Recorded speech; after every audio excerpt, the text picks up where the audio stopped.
Buying your first franchise may seem overwhelming, but luckily it's not that complicated. I've acquired over 50 franchise units myself and helped dozens of entrepreneurs buy their first franchise. And there are only 10 steps needed to launch your first franchise. So here we go. Step 0 is to subscribe to this channel. Every week, I'm releasing new videos to help unhappy employees become profitable multi-unit franchisees. I give you tactical strategies and real-life stories on how to find, buy, operate, and scale franchises.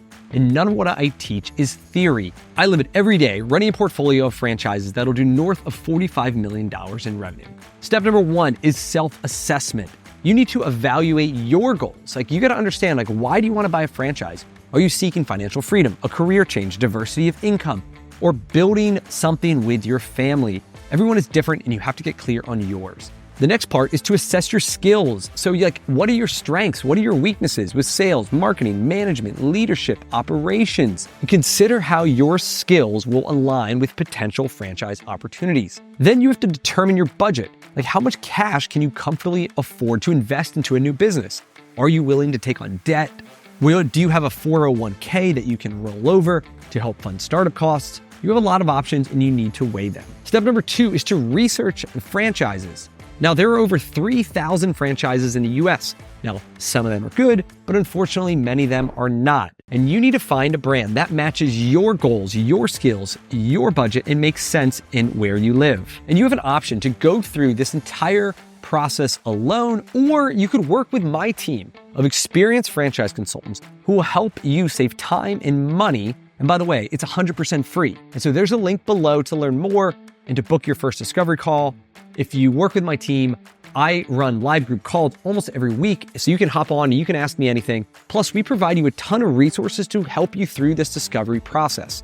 And did I mention there's absolutely no cost to this service? Step number 3 is to meet with franchisors. So once you do your initial research, you find some brands you like, you set up calls and to discuss the opportunity, to learn about the background, to ask questions, to assess their support, their training. And one of the resources that my team will provide you is 20 questions to ask franchisors to help you through the process. The next is to go through the FDD, or the franchise disclosure documents. Brands will send this to you early in the process. And this document lays out all the rules in regards to the franchise, what are the startup costs? What are the royalties? What are the territory protections? Who are the franchisees? It has contact information. What is the growth plan? What is the background? All that stuff is in there. One of the resources that we also give you to help evaluate this is a list of things that you need to look for. Step 4 is to conduct due diligence.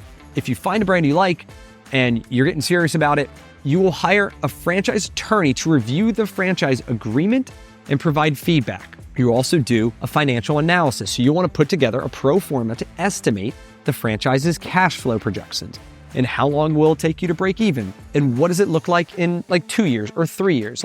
You want to build a financial model to get comfortable and excited about the opportunity. Then you'll do market research. So you want to assess your local market demand and competition for the franchise you're considering. So for example, if I was looking at a B2B kitchen service franchise, I would figure out who are my types of customers and I would call up those kitchens that I would be potentially servicing and I would ask them, do they use this service? Do they have any pain? Would they consider a new provider like me? And how could I help them? What are their biggest pain points? Because if you call a bunch of potential customers and none of them are interested in the product or the service that you offer, then maybe it's not the right fit for your market, or maybe you're not calling the right customers.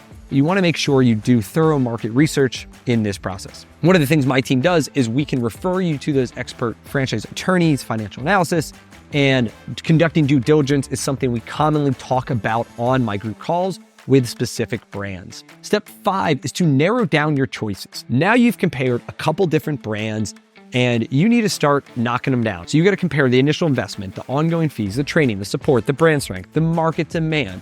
You need to speak with current franchisees. You'll be able to get their contact information. It's actually in the FDD, and you call them up and you want to find out what is their experience? You want to validate everything that you think you know about the brand to find out if it's true. And another resource my team provides is a list of 20 questions to ask franchisees. We help you through that validation process. And then if all that goes good, you will attend what's called Discovery Day or Confirmation Day, where you fly to the franchisor's headquarters, you meet all the team, You are kind of assessing them, they're assessing you. And at the end of the discovery day, they are going to decide if they are going to reward you with a franchise or not.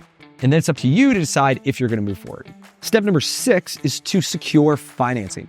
So you have a lot of options when it comes to funding a franchise. The SBA will lend up to 80% of the startup costs to launch a franchise. There are lenders that will do unsecured personal loans. You can get a HELOC, you can use your 401k, you can use savings, you could potentially get investors, you could potentially leverage your stock portfolio.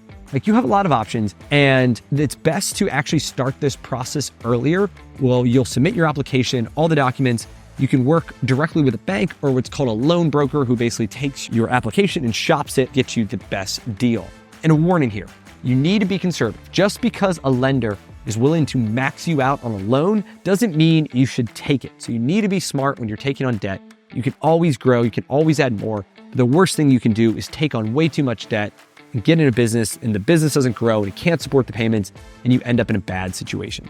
Step number 7 is to sign the franchise agreement, right? So you're gonna make a decision. You pick the franchise that gives you the best opportunity to achieve your goals and aligns with your values. You should be so excited, you can't fall asleep at night. You're thinking about the business and how you're gonna grow it and what it's gonna look like and all that. So you've got that in a franchise attorney you hired earlier. He can help you try to negotiate some of the terms of the agreement. Sometimes you can get some things, sometimes you can't. And then once you're satisfied, you sign the franchise agreement and you pay the fee and you're off to the races. Which leads to step number 8, which is to complete training.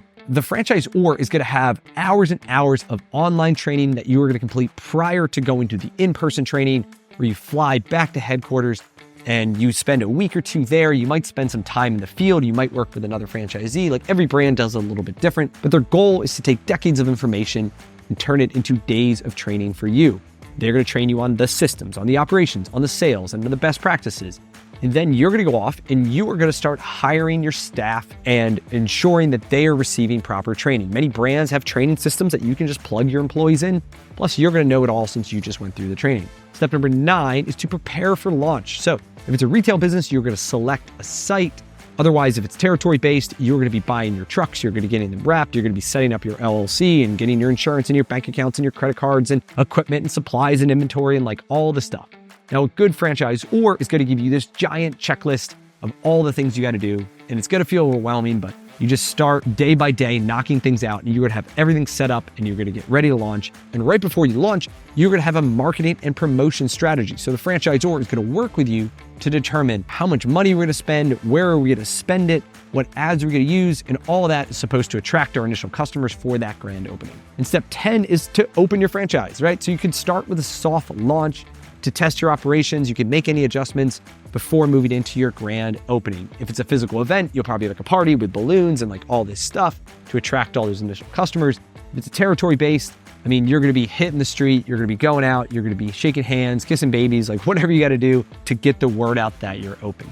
And finally, you're going to have ongoing support. So you need to maintain regular communication with the franchisor and utilize their support services. That's why they're there. You're gonna be part of a community of other franchisees who all launch at the same time, you went through training together, and you wanna have a chat. You wanna communicate on a regular basis to figure out what's working for you, what challenges you're having. And the whole point of being in a franchise is that you are in business for yourself, but you're not by yourself. You're part of this community of other business owners all over the country running the exact same model. So make sure you leverage all that support.